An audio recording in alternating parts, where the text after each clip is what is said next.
will tell, and if thy tongue can speak, who 'twas that cut thy tongue and ravished thee.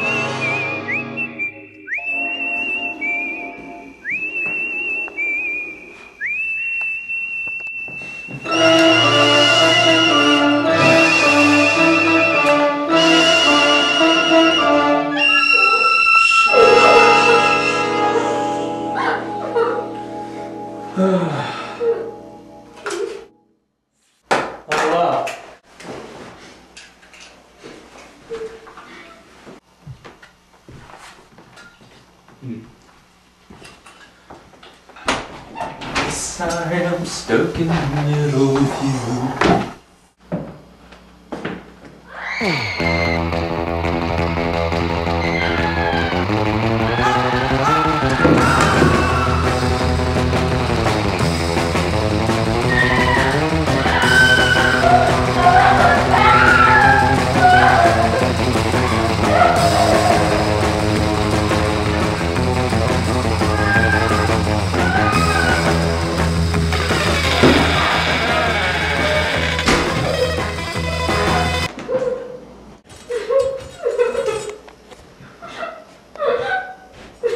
Who is this?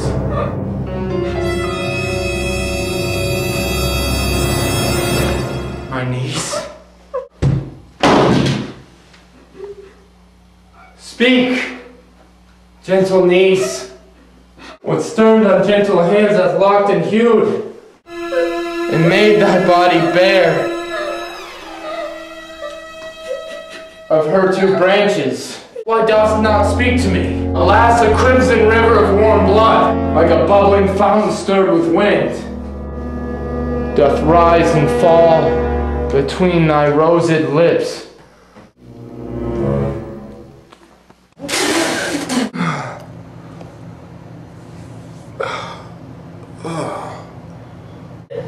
Come, let us go and make thy father blind.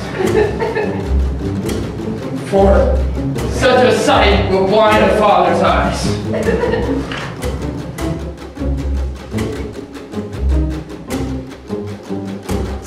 Be pitiful to my condemned sons, whose souls is not corrupted as his thought. For 22 sons I never wept, because they died in honor's lofty bed. My heart's deep languor and my soul's sad tears. Let my tears staunch the earth's day appetite.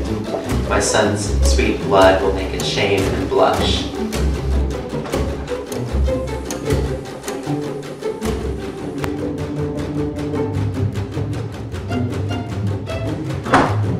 Oh, Father, you lament in vain. The tribune's here. You're not no man's bine, and you recount your sorrows to a stone. Why, 'tis no matter, man. If they did hear, they would not mark me. If they did mark, they would not pity me. Yet plead I must, and bootless unto them. But wherefore standst thou with thy weapon drawn? To rescue my brothers from their death! For which attempt the judges have pronounced my everlasting doom of banishment! Why, foolish Lucius, dost thou not perceive that Rome is but the wilderness of tigers? Tigers must prey, and Rome affords no prey but me and mine. But who comes with our brother Marcus here?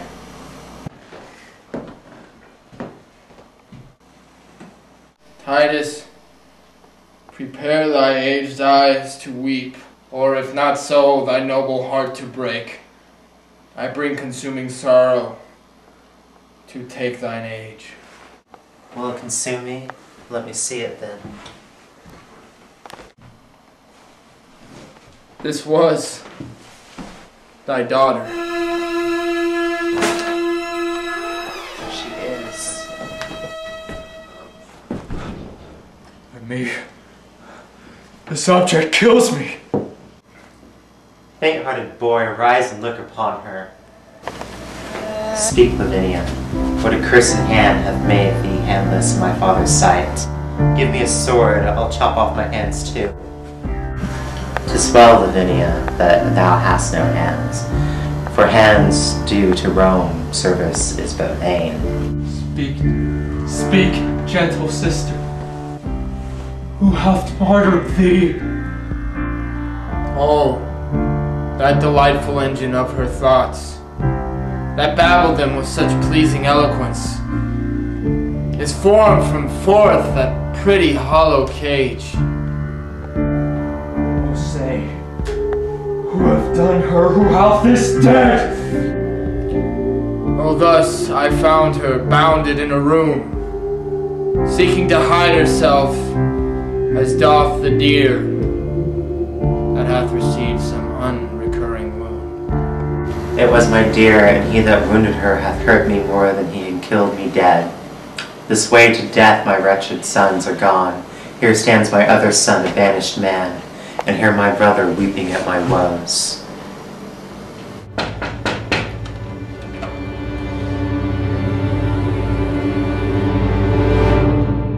Titus Andronicus, my lord the emperor sends thee this word, that if thou love thy sons, let Marcus Lucas of thyself, old Titus, chop off your hand and send it to the king.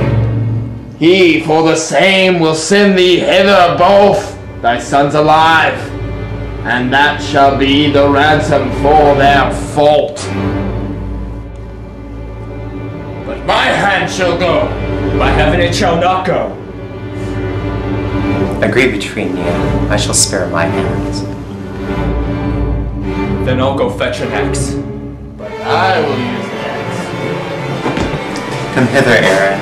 I'll deceive them both. Lend me thy hand, and I will give thee mine. If that be called deceit, I will be honest, and never whilst I live deceive men so. But I'll deceive you in another sort, and that you will say in half an hour pass.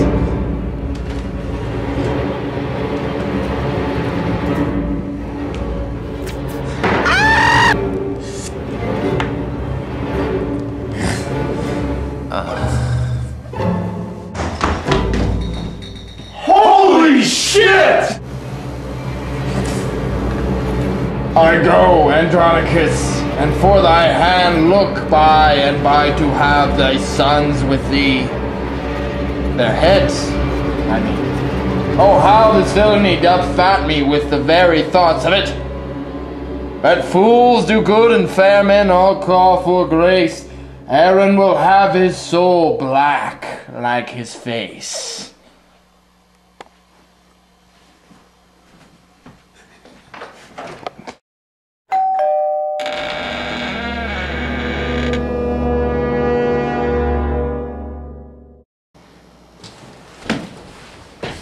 Worthy Andronicus, ill art thou repaid for that good hand that sentest the emperor.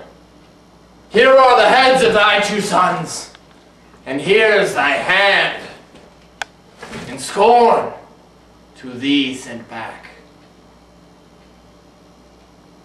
Thy grief their sports, thy resolution mocked. Thy woe is me, to think upon thy woes more than remembrance of my father's death.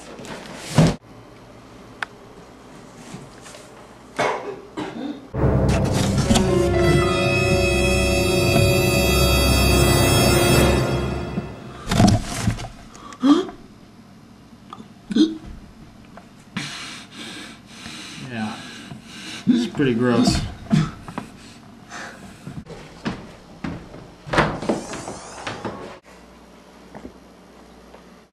Now let hot Etna cool in Sicily, and let my heart be an ever-burning hell.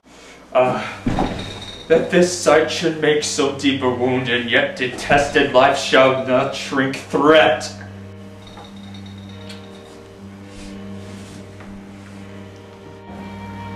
Alas, poor heart, that kiss is comfortless.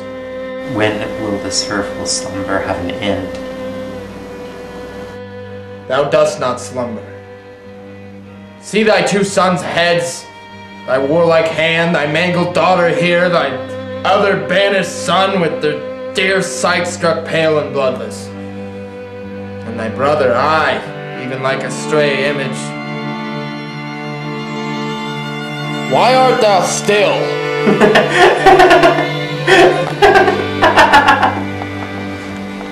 Why dost thou laugh? It fits not the hour. Why, I have not another tear to shed. Besides, the sorrow is an enemy, and would usurp upon my watery eyes and make them blind with tributary tears. Then which way shall I find revenge's cay? I turn to each one of you, and swear unto my soul to right your wrongs. The vow is made. Come, brother, take a head, and in this hand the other I will bear. And Lavinia, thou shalt be implored in these arms. Bear thou my hand, sweet wench, between thy teeth.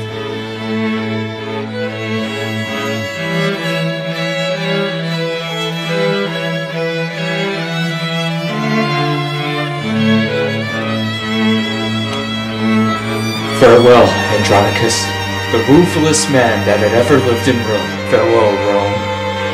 Till Lucius comes again. Farewell, Lavinia, my noble sister. Now, will I to the Goths and rise to power to avenge Rome!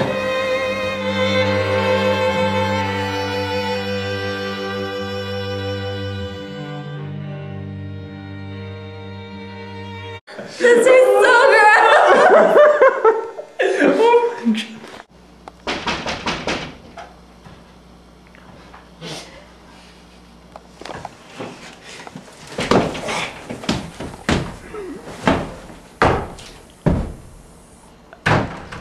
Worthy Andronicus, ill art thou repaid for that good hand that surfaced the emperor. How are the heads of thy two noble sons? That writing is so small. But wherefore standst thou with thy weapon drawn? Do it again and then point at his weapon. Say it again and point at his weapon. But wherefore standst thou with thy weapon drawn?